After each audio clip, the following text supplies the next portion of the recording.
Well, welcome everybody to another Workshop Wednesday, where it's all about casual conversations for serious workflows, brought to you by schoolofbookkeeping.com, which is where you can keep learning QuickBooks your way, the way you want, however you want to. If you want some guidance, we got that. If you want to do it on your own, we got that too. But we have an extra special guest today with us, Shanna Quinn, whose birthday is today. So happy birthday, Shanna. Thank you want to introduce yourself? My name is Shanna Quinn. I am owner of East Orlando Bookkeeping, bookkeeping for contractors, and I celebrated turning 10 years old this month, so that's very exciting. Congratulations. Contractors, you probably have a lot of billable expenses, I'm guessing. For some of them, right? It depends on what kind of contractor and how we're invoicing that I'm working with. But yes, we deal with a lot of billables and a lot of cost codes and all that fun stuff. No, you're actually referenced in books, aren't you? I am. I am in Sean Van Dyke's Profit First for Contractors book. So yes. So you're like a use case or an example? I think at the time there's not a lot of accounting specialists, I don't think, that work with contractors. And I think it becomes a little bit more slim when you're looking at those that specialize working with contractors in general. And doing Profit First. So wow, that's probably at the time I was one of the only ones he knew. I'm just learning Profit First right now. Oh, it's fantastic, right? Yeah. I mean, I had heard about it for quite some time, and I'm like, you know what, let me actually get that book and read it. And oh my gosh, I think I might start implementing it for myself. It's a really great program for my contractors, especially because their mindset is very different from accounting professionals.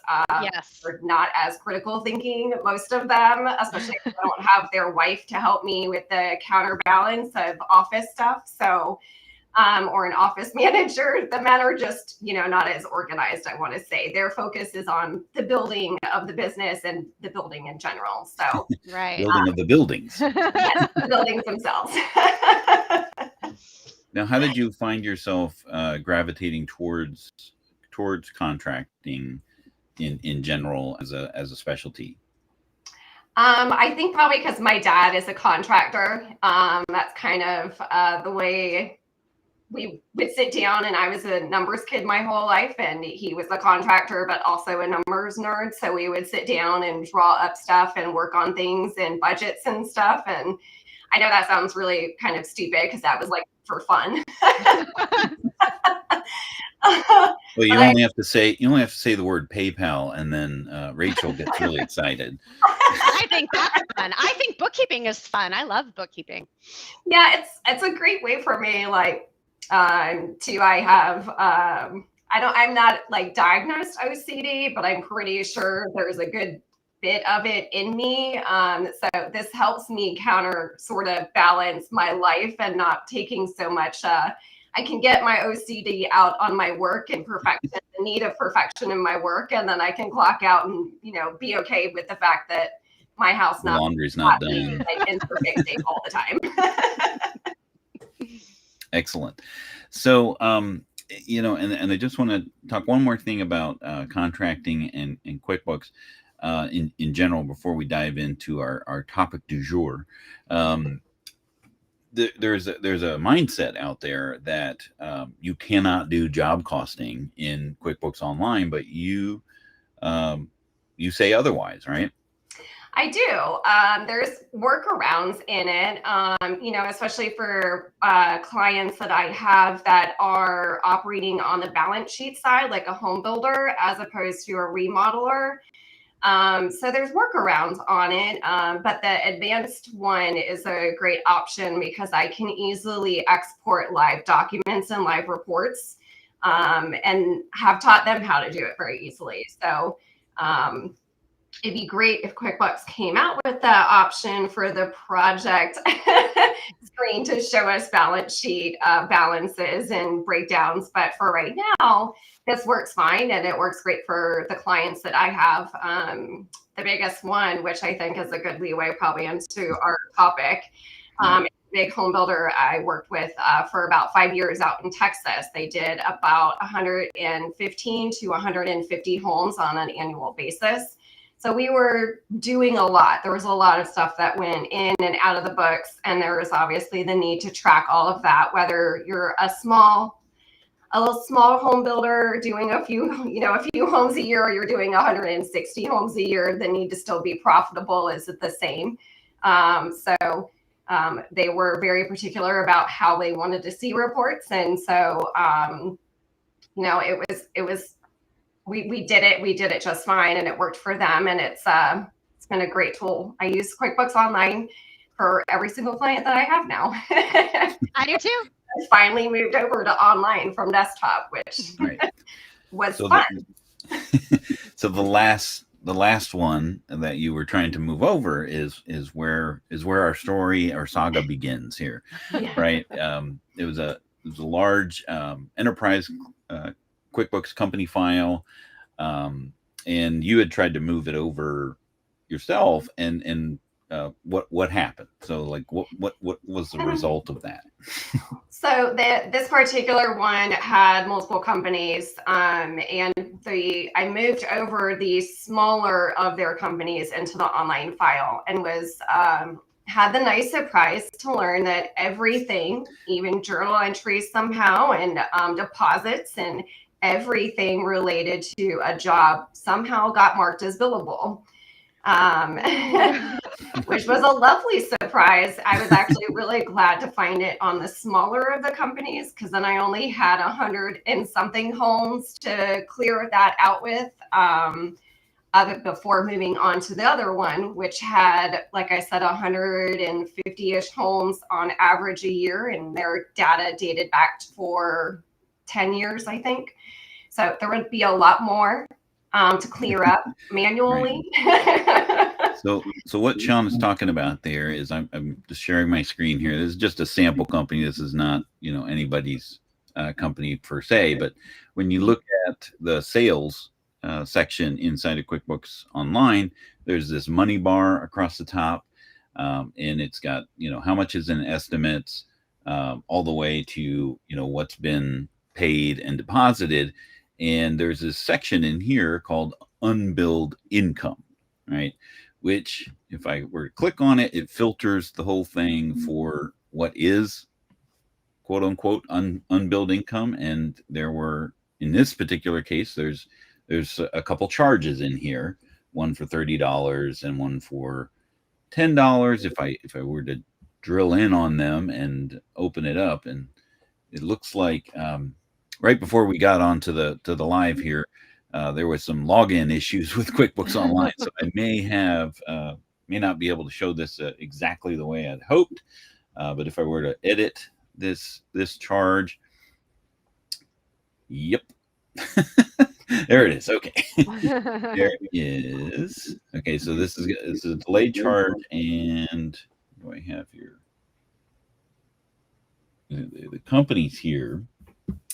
And what's ultimately happening here is that when you have charges, or when you have transactions that are categorized to a customer and they're marked as billable, then that's what comes into this dollar amount is an unbilled income, because you're going to assume, or QuickBooks is assuming at this point, that you're going to charge that back to the customer and recoup that in some way, right? So that's why it's on the sales side of things. Now, in your instance, Shanna, what was that dollar amount showing for you for these other these other companies? As in how many transactions, or how much in value of transactions did I have? The value of those transactions, and both, really, yeah. For the first company that I converted over, it was about 800, 900,000. But for the second company, I think we were at 20 million or something. Yeah. Oh boy. And that goes into like an unearned income account on the balance sheet. It goes nowhere until Yeah. you do something. Until you do something with it, right? Oh, so it's not actually it's just in there. They're not It's not actually. It's not a financially posting transaction. Okay. Right, because the cycle of the QuickBooks workflow cycle is I have an expense or a charge. I go to Home Depot and I buy stuff for my client, and I'm going to mark that as an expense and track it back to the customer. And then you have this additional checkbox that says billable, right? And you're marking that as a billable expense, so that when you go to create an invoice, those billable charges and time and other costs that you want to recoup back to the customer are just sitting there in the drawer on the right side. Yeah.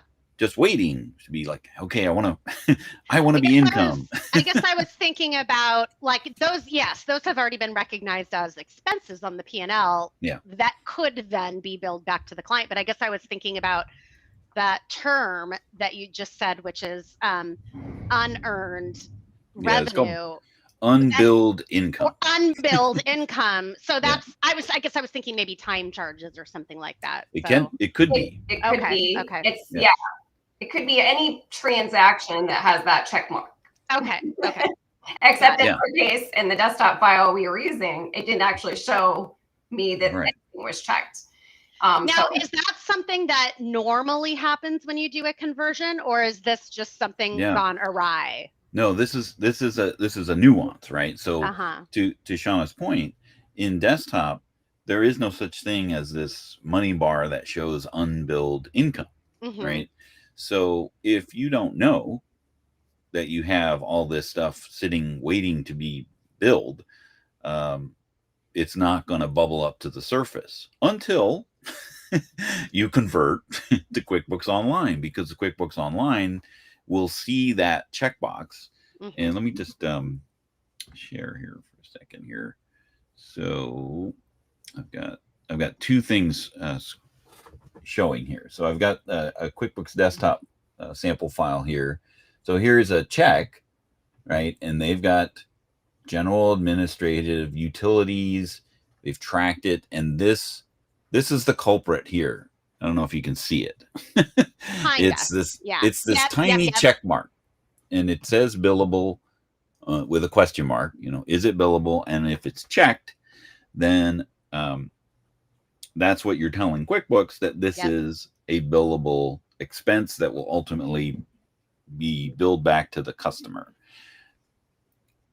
In desktop, if you have it checked or unchecked, it doesn't make a difference, right? Because there is no such thing that shows up on your sales transaction screen that lets you know that you have $26 million worth of unbilled charges. But there is that screen. I mean, ultimately, it is a little confusing because, like, even just looking at it, that term of unbilled income makes me feel like it's unearned, i.e., balance sheet. But really, it's just a queue of things you can bill back to clients. It is an on deck circle of like, okay, you're not in the game yet, but that's the next step. Is that if I were to create a sales transaction for that customer, then I would want to have these unbilled charges be part of that next sales transaction.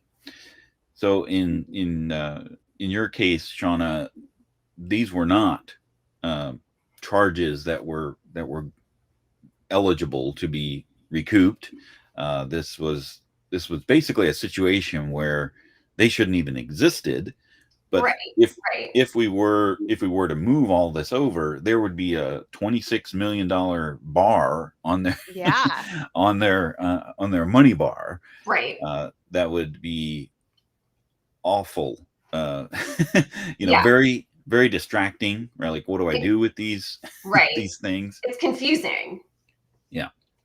especially to a non-accounting professional that's looking at it, it's confusing. It's not a clean move, which is what I wanted to be able to do, is have it look clean, have it be as accurate as possible, and having them direct to a certain screen, and then this large number. You're like, well, what's that? Yeah. Well, don't just ignore that.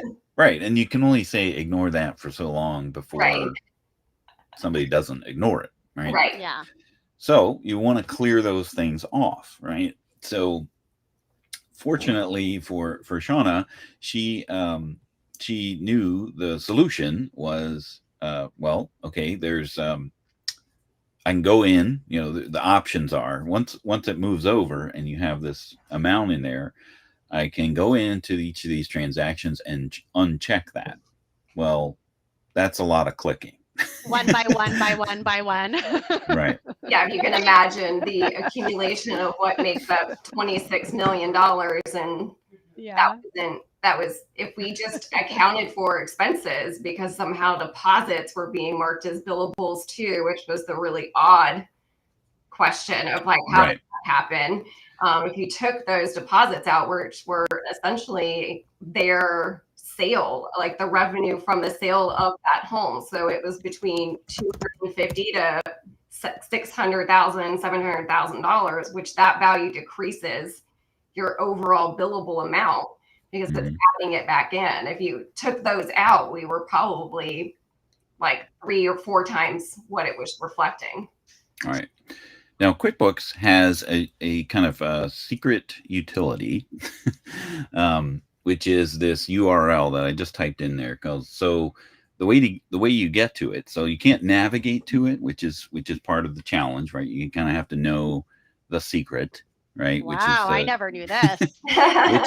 which is basically at the end of the web address, whatever that happens to be. So you've got qbo.intuit.com/app/ whatever, right? So whatever page that you're on, homepage, it'll say homepage.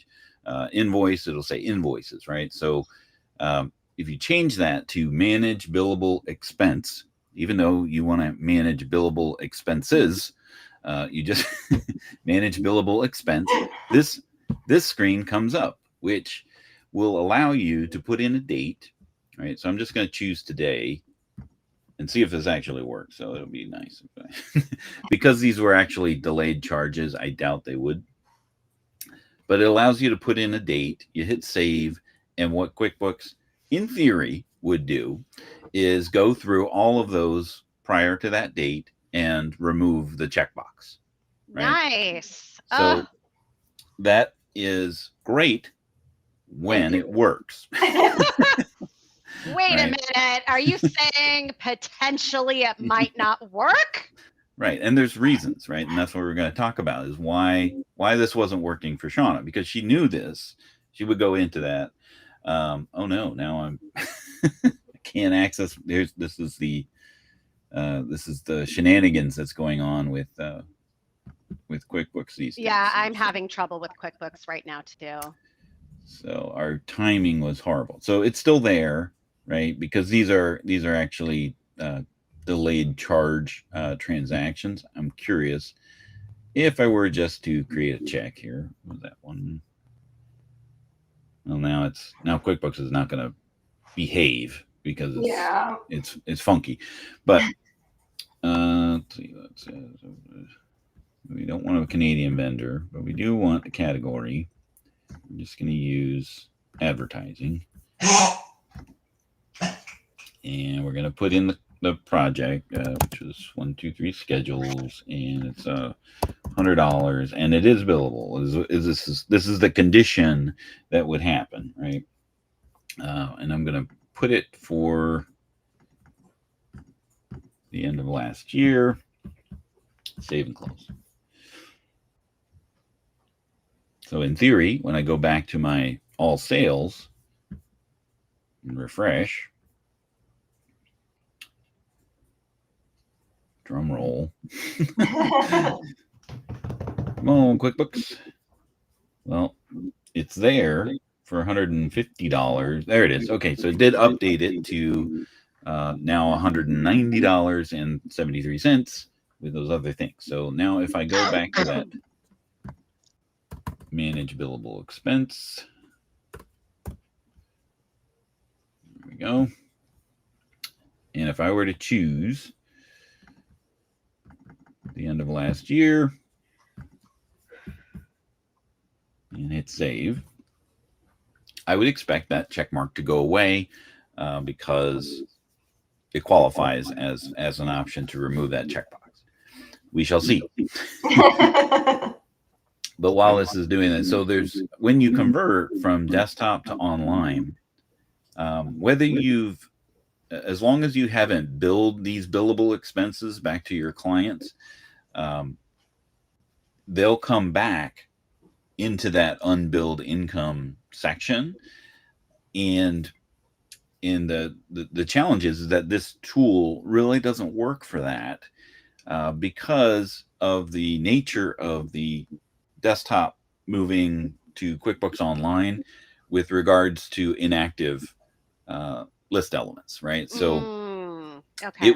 this won't be able to work if something is inactive. So if your customer is inactive, an account is inactive, anything that is inactive in that, because what QuickBooks, if you tried to remove the checkbox manually, and that was the case, you get that, red banner at the top that says, something's inactive on this transaction. I hate that. Yeah. And then there's a lot of peeling back the layers of the onion to determine what customer is inactive. Do I have to activate them? Is it the account? And then having to exactly. Go ahead. So is it that now if it was a whole bunch of billable expenses in there that had not been converted from QBO, and let's say they're all active items, then it should work no problemo. Right. In theory, yes.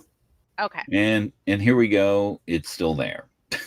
so something is still active. So I wonder if I just were to edit now. I don't want to tempt fate here with QuickBooks. And that's part of a very sensitive tool that maybe really only works under ideal circumstances. Right. And it doesn't necessarily tell you what the problem is. It just it either works or it doesn't. Closes out. It doesn't give you an error unless you only have one at a time that you're targeting by that date selection. It's not going to give you an error message. It's just going to cycle through, and then you're going to go here like Dan just said, nothing actually happened. So there's no report that shows here's what went wrong, here's what needs to get fixed for this to happen properly. Right. So this it's a little worrisome. I mean, honestly, seeing that bar there with the title unbilled income, it makes me feel like maybe an unknowing person might go in there and instead of wanting to just simply take the check mark off and make them non-billable, they might want to delete things, which that's not what you need to do. It's just a matter of making billable non-billable. When there's a lot of them, when I was researching other ways to sort of approach this, I watched several videos that somebody was like, you just have to go in, do the invoice, and then delete the invoice. I mean, I use QuickBooks for, like I said, all my clients now, and I have tons of remodelers that we do T&M for, time and material plus markup. You delete the invoice, you're just putting the billables back in. So in addition to the fact that if it's not set up properly with your products and your cost codes aren't directing themselves back to a right income account, and instead, in this case, this client, because they didn't even know things were getting marked billable, and I didn't know because there was none of my transactions were showing me that they were being check marked. Which in QuickBooks, it shows you only when that you've selected that option. It's not happening in the background, right? Right. Desktop, it was happening in the background for us. And so when I moved everything over, and I've got all these invoice or all these things, I went to go generate one invoice and was checking my balance sheets, making sure I'm staying in. And then I realized everything, because they didn't have it marked for billable, there was not that everything actually in the desktop had been set up for the first option when you're setting your items up actually is your income account, and it doesn't look like it should be your income account which is how the process actually happens. Your setup of items and cost codes in QuickBooks Online too. There's an option that you're going to buy it or sell it, but it doesn't necessarily lay that out properly for you. Every single cost code they had was pointing only to an income account. And that income account was the balance sheet, right? Like our CIP or WIP accounts, whatever you refer to them as. So then when I went to go invoice, it was putting it back in there. Yeah, that's we've had that issue before too. That's very frustrating. Yeah. When a product service item like that is pointing to a balance sheet account. Yeah. Now, is there any other like, external tool or something like that that you can use to like wipe out these the billable status? Yeah, so Saasant. I was just gonna ask. This is where Shanna reached out and said, "Does anybody know another way?" Right? And I'm like, Saasant transactions should be able to do the thing, because all we needed to do is to remove the checkbox. Yeah. Right. So Saasant Online has a great way to modify transactions. They also have the ability to live edit. So basically, you'd be pulling things out into Saasant, modifying the field or the column or whatever it is that you're looking to do, and then just pushing it back into QuickBooks Online. The problem here is that we still have the same problem with inactive elements, right? So QuickBooks is going to say no, regardless of how much you want it to do that for that particular transaction. It's not going to remove that checkbox or that billable state of the transaction if you have something that is prohibiting it from doing that, an inactive list element, customer, project, or account, or anything else that transaction might be touching that is inactive, right? So unfortunately, we couldn't do this inside of QuickBooks Online post conversion because of that same problem that the managed billable expenses was having. So the only other option at that point was, well, we got to do this in desktop, right? Prior to converting, right? So on my desktop machine, so let me stop sharing the QuickBooks Online, and we'll go over to the desktop, which surprisingly has not restarted. So I was wondering if this was going to maintain a good option or not. But Saasant also has a desktop component, which is the ability to basically do the same thing that Saasant Online transaction does, but in the desktop case. So what we were able to do is export from the desktop file these transactions that were, and we use this report in QuickBooks Desktop. Get out of the way here. There we go. So this unbilled cost by job report is a really great report to start from, because that is, as the name implies, anything that is a cost that is unbilled, right?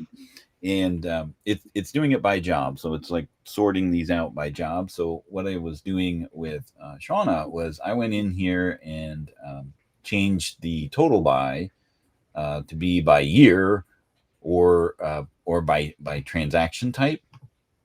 And then what you can do is then you can see how much we're dealing with by year, right?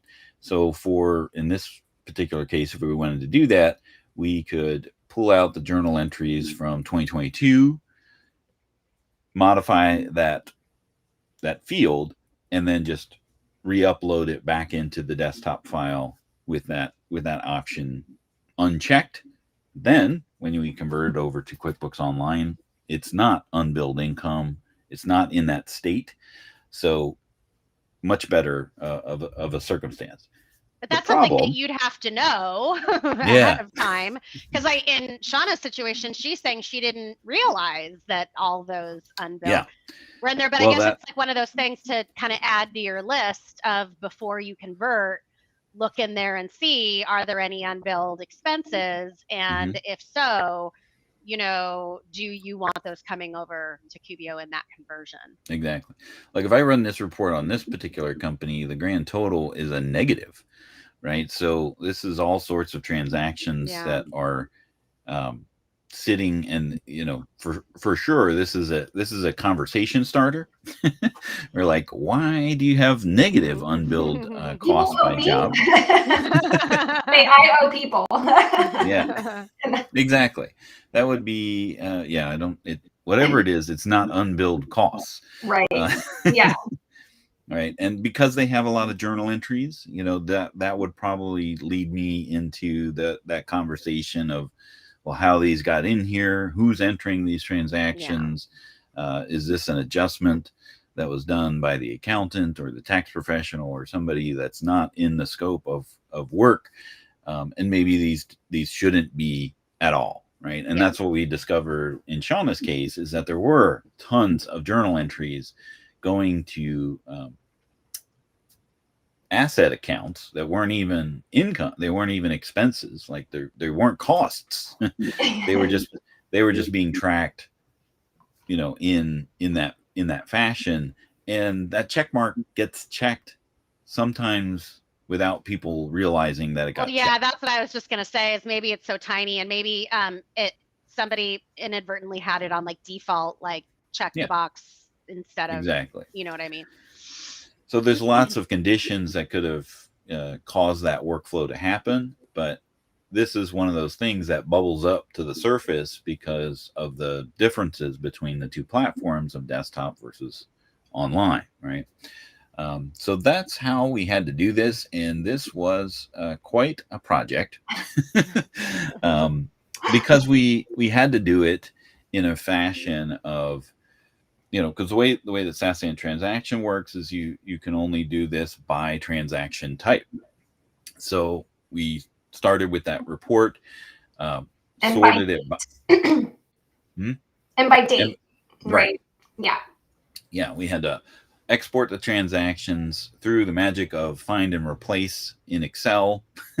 We just found the billable status for everything that was in that transaction type, and replaced it to not billable, and then and not to cut you off, Dan, too, but there was two different fields on the reports that we're exporting. One was like billable expenses, which was tied directly to an expense account or to any account, and then there was the item billable. So there was two fields, two columns worth of data that you still had to look for and make sure you updated them properly to say non-billable instead of billable. So it wasn't just one column you were looking for and checking for. So it was a lot. And what about the line maximum at a time with Saasant? I didn't have any problem. It was more of a timeout, right? You know, as far as the number of transactions, I just decided to do it by year, depending on whether or not there was a lot of transactions. You know, sometimes if, you know, like in Shauna's case, there were some credit card credits that was small smattering that was for a large period of time. So I did do all of those at once. But it's a faster process than you doing it manually. Yeah. But it's not a super fast process. I mean, it took the better part of a weekend to do this, to handle all of this, because there were a lot of bills, there were a lot of journal entries, there were a lot of transactions. And it was, you know, if you really want to nerd out on this type of stuff, I could sit here in the desktop and watch this report refresh as Saasant was going through and marking those transactions as not billable anymore. So I knew it was working, right? It was just a matter of it was going through, 1,000 lines of detail and updating it. And it was updating transactions that didn't fall into this category because I didn't want to miss something. Right. So it took a little longer than probably was necessary because of the mountain of bills that were in there that weren't marked as billable, but it still had to process those things. So I just wanted to be thorough in that whole process. Well, and we were going back. I mean, this company has been in business since. Excuse me. This company in particular has been in business since 2001. So I had already condensed the file years ago when I first started working with them down to 2016 to like an audit period is how I judged it. And then we broke it down and we actually condensed it one more time down to 2018. So it doesn't sound like a lot, but when they're doing 150-ish homes on average a year, and all of the expenses that go into it, it was a lot of transactions. Yeah. I wonder if you can do this, excuse me, in Right Tool. I doubt it. Yeah. Well, again, you'd have the same problem. If you have if you have archived items, then that's not going to work. Or inactive. And especially a company that old. I mean, I have clients that I've worked for that their companies are only 5, 6, 8, 9, 10 years old, but they've gone through cost codes, right? Like they're always like, oh, I've got this new project. Let's add these and let's get rid of that. Like they haven't landed on the fact of like, here's a list that I'd like to just stick with. They're constantly changing their minds. So some of my clients, I might have like 1,000 inactive cost codes because they really wanted detail, but now let's just keep it simple. And then they realize, no, get back to detail again. So it's I don't even think they have it because I'm looking under the Batch Pro, and I don't see that. There's like Batch Edit, lots of stuff, but not that. Maybe it's because it's not in a register. Yeah, and if this goes on for if you're not at the point where you can catch this before you've converted to QuickBooks Online and it's gone, months or the customer's like, okay, I can't stand seeing this dollar amount on my sales transactions anymore. Yeah. I really need, it's a year later or something like that. Right. Or just the business changes, right? And someone else comes in and they're like, well, let's just do this to get this out of the way. And then they've created a much bigger mess than they anticipated. Or God forbid they go in and delete expenses and stuff, not knowing. Yeah. So at that point, then you're going to need to, uncover those layers of the onion of making things active, and you could use Saasant online transaction to do that, right? Go through your customers, make them all active. Go through your accounts, make them all active, right? Like so that they are active in bulk, and then you go in and then mark them off through Saasant online transaction, which that does have a limit of the number of transactions that you can do, because you're paying. That's what you're paying for, is the number of times that it's going to change something. So they give you credits. The most common is 5,000. And then you have, others that you can add on from there. Desktop does not have any kind of limit. You can connect to however many company files that you want and do all those sorts of things. So it ends up being a value, right? Very similar to the QuickBooks Desktop, where you can have more companies and you're just paying for the software license. Same kind of model there. Yeah. So those are the manners of ways that you can modify these, manage the billable expenses. And Shanna did bring up another workaround, which is, just create invoices for these customers and bring them in. But again, you have the same problem, right? If you're going to make if a customer is inactive, or a vendor was inactive, you're going to have those same problems where it's not going to be able to remove that checkbox by doing that. And then you've got all of the other post creating an invoice problems. Well, and in desktop, you can. I think I did a couple in there to try to, that's when I realized it was creating negative amounts. So when I looked at to see how everything was mapped properly again, I went in, because these are old cost codes that were made inactive before me. I went in and I realized everything's only pointing to an income account. So every time I was generating an invoice, it was reducing our P&L and putting that balance back into our balance sheet. Oh boy. And I was like, okay, that's not the right way. And there was about 1,000 of those. And I'm like, I'm not interested in doing that one at a time.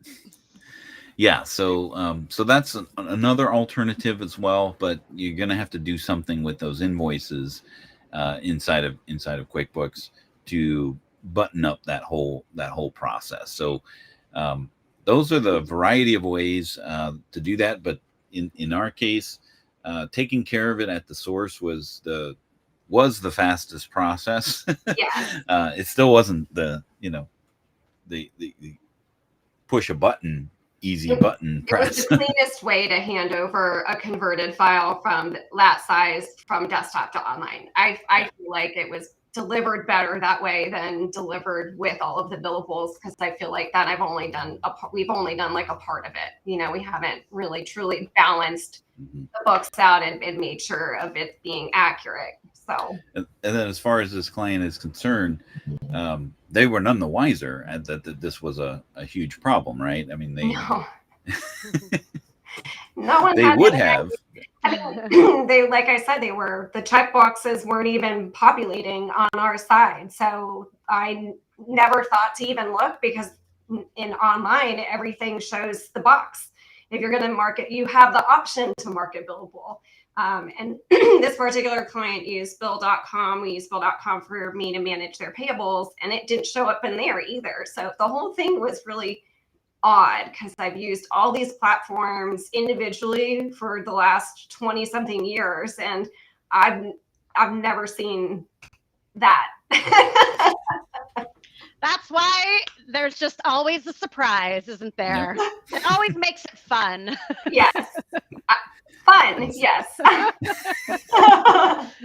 That was sarcasm for those. It was fun to learn in the way of like, okay, make a note to self to make sure if we do any more conversion projects that this is something we are paying attention to, especially upfront, because it's just not something I would have.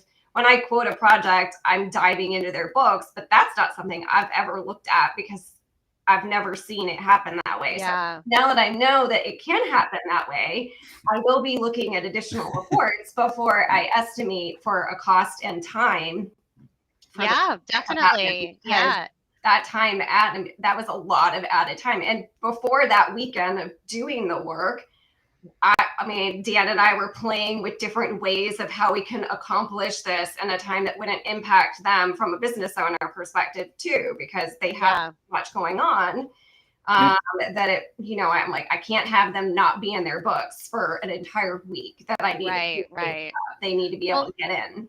That's what this, it just really adds to, unfortunately, sometimes you have to make that mistake to learn, but then, that's where it really makes somebody very experienced and skilled, because now and to look, and gosh, now I do. It's not something I would have thought of as well. Now I don't do the conversions. I always send them to Dan, but I'm seeming to get a lot more people now that are needing to convert to desktop, and that's really something that I would think to ask as well now. And so no, it's not fun, but what I do appreciate is learning everything I can about don't forget to ask about that. It really adds, I feel, to really experienced. Yeah, exactly. Yeah. All right. So next week we are going to be talking. What is the schedule next week? I don't have it up on my screen. We're going to be talking about something. Hold on. Let me see if I have it. 1 second. Something value added for sure. Nope, I don't have it. I thought I So- did, but I don't. So before we leave, I wanted to ask Shanna. I know you've been thinking about and working with and trying to teach others your best practices and those types of things. You want to talk about projects on the horizon for Shanna? Sure. So I guess it was a couple years ago, I kind of had this idea of creating a combination platform for accounting professionals to come in. Having access to Dan's School of Bookkeeping was part of it. So they would, based off of their knowledge, I would test them as they came in. So I would know how they would be placed and what membership they would qualify for. But it's basically just like a training tool, a training platform, and we would do coaching calls. And then I would also have business owners come to me that are looking for accounting professionals to be placed with. So we would take all the information in from the basically their intake form and then be able to provide them with like, here's some accounting professionals I feel like would be a good fit. I don't know why it took me a year and a half into it to be like, my specialty is working with contractors and designers and home builders. Like that's the field that I should probably specialize, helping.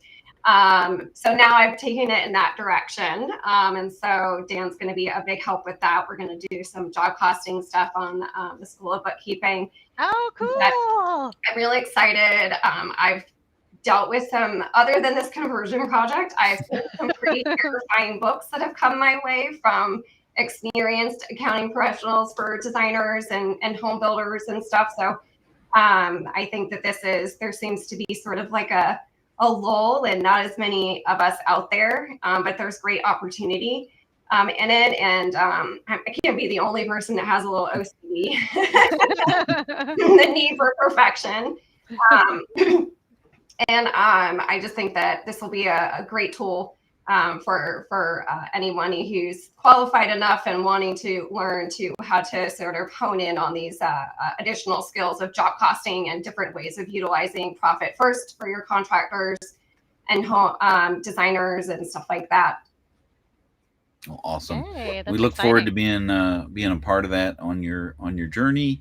But it boils down to, good judgment comes from experience, and experience comes from bad judgment. Yeah. So, right? Why does it have to be that way? But this allows you to fast track it. Shauna's already made those bad choices. I know my clients, past and present, are. So she's already got the experience coming from those bad judgment calls. Those were made before I went out on my own. No. Exactly. So you can learn right from the source of the good judgment, and that's the same thing for School of Bookkeeping, right? I mean, we've had tons of poor choices, and well, let's try it this way. They're poor choices. They're roadblocks that were like, okay, how do we make this learning right? opportunities? Yeah. Not all of them were bad judgments. It's probably more like unknown choices. Like, what do I do? Let me choose that way. Right. Oops. Yes. There is Let me definitely some backtrack. trial Let me and undo that errors. and redo it again. we all do it, but it is an incredible way to learn. So Yeah, absolutely. So we will see you next time on the workshop. Shauna, thank you for joining, and I'll Rachel, it's continue always to great find to see errors you. to help you all. Exactly. So we will see you next week on the Workshop Wednesday. Hopefully everybody has a great week ahead.